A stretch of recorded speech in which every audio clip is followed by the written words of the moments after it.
Hi babe! Today nga ay pupunta tayo sa isa sa pinaka-iconic na tanawin dito sa Batangas. Yes, which is ang Taal Volcano. Samahan niyo ako habang naglalakad tayo papunta sa Sakayan. And of course, from here, sasakay muna tayo ng tricycle papunta sa highway.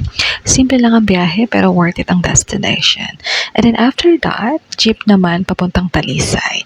Yes, so habang nasa daan, makikita mo na paunti-unti ay nagbabago ang view and hanggang sa biglang boom, lake view na. And here it is, the beautiful Taal Lake with a famous Taal volcano. Wow, napakaganda. Alam niyo ba, kahit maliit lang siya compared sa ibang volcano, isa siya sa pinaka-active na volcanoes dito sa Pilipinas. Yes po.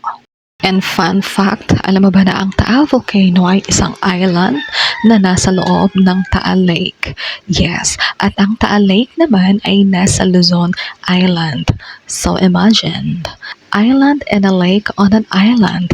Mind-blowing, diba? Ayan, pasensya na sa mga tilaok ng manok ha, kasi habang nag-voice over ako, talagang buhay na buhay yung mga manok dito sa amin. Anyway, another trivia dito sa Taal Lake. Alam niyo ba na dati connected ang Taal Lake sa dagat?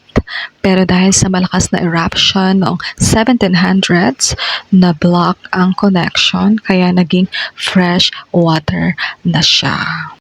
Kaya ayun, alam mo na, kahit sobrang ganda at peaceful ng view, reminder din siya na nature is powerful. So, yes, we have to be careful talaga at all times.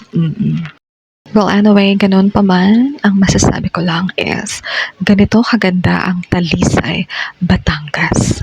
Simple trip, simple biyahe, pero unforgettable ang view. As in, talagang kahit pa paano is makakapag-unwind ka. And by the way, kung nagustuhan mo nga itong video na to, maraming salamat sa panonood at pakikinig sa akin. Huwag mo kalimutang mag-like at mag-comment ka na rin kung may nais kang i-comment or picture mo na nanggaling ka dito sa Talisay, Batangas. And advice ko lang sa lahat pa na nagta-travel like me, sa lahat ng mga tao na nagpupunta sa iba't ibang lugar dito sa Pinas para lang maranasan at makita ang magagandang view dito. Maraming salamat sa inyo. Ingat kayo palagi and see you on my next adventure. God bless you all.